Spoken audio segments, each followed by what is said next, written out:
ములుగు జిల్లా ప్రజల సమస్యల పరిష్కారానికి ప్రభుత్వం చేపట్టిన ప్రజావాణి కార్యక్రమం సోమవారం ఏటూరు నాగారం ఐటీడీఏ సమావేశ మందిరంలో కొనసాగింది.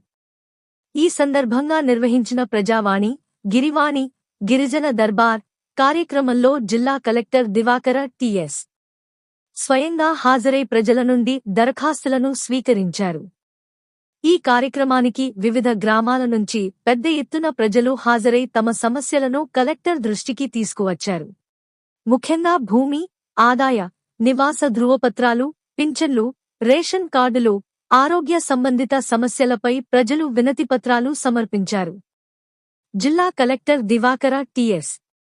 మాట్లాడుతూ ప్రజల సమస్యలను త్వరితగతిన పరిష్కరించాలని సంబంధిత అధికారులను ఆదేశించారు.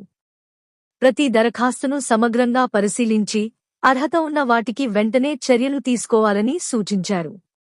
ఈ కార్యక్రమంలో అదనపు కలెక్టర్లు CH. Mahender G. Sampath Rao, APO Vasantharao, RDO Venkatesh, DD Janardhan తదితర అధికారులు పాల్గొన్నారు. ప్రజలకు ప్రభుత్వ సేవలు అందుబాటులోకి తీసుకురావడం లక్ష్యంగా ప్రజావాణి, గిరివాణి కార్యక్రమాన్ని నిర్వహిస్తున్నట్లు అధికారులు తెలిపారు.